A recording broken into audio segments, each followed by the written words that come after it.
I think, people have noticed that this record is a little bit more sort of lush, maybe, and a little more, it's a word that we keep hearing. Epic, grand, massive.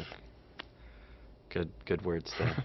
I think that has a lot to do with the fact that the keys were just more present, and we wrote around keyboard parts for the first time ever, whereas typically keys came up last as just sort of ornamental or secondary parts after the compositions were done.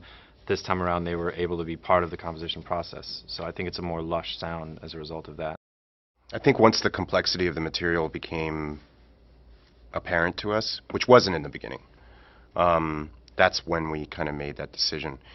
I would say midway, I think we were starting to realize our dependence on the computer, on the sequencing, the prominence of keyboard arrangements, and so forth.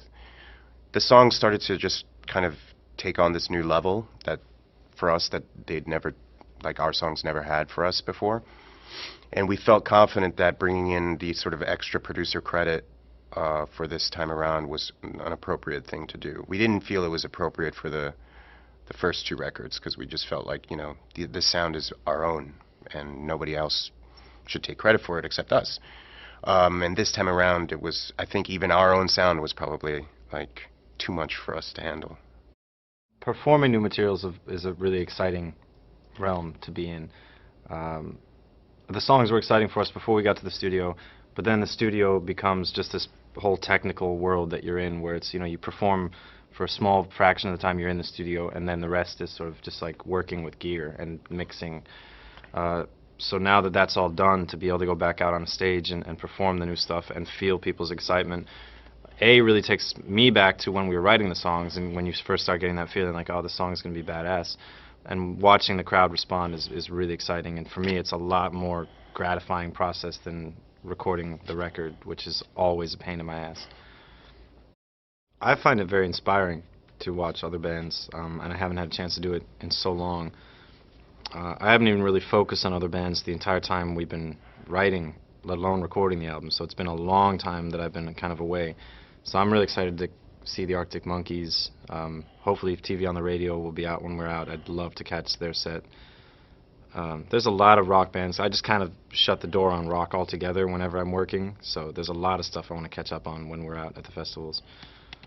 But yeah, I think Arctic Monkeys probably top.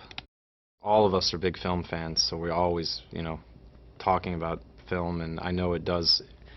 I don't know, I think when you just watch or read or experience a good work of art, it kind of, I don't know, it sort of refocuses me. I think if you get kind of scattered with a lot of the mundanity of life, or maybe you just get caught up in like petty, responsibilities, and then you go see some fine art, and it kind of, I don't know, it sifts all the crap out, and it becomes like, you get honed back into that realm of sort of creativity.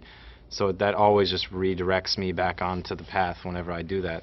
So I'm sure that's an influence on what I contribute to this band. Once it gets through our filter of the four of us all loving it, I think we're always pretty confident that our fans are going to like it, because, we have no doubts, and we're for, not music snobs, but, we're critical people and music fans. So, it seems like our fans are people that kind of identify with our same passions in music. So when we're done with it, we kind of feel I'm always pretty confident that our fans are going to like it.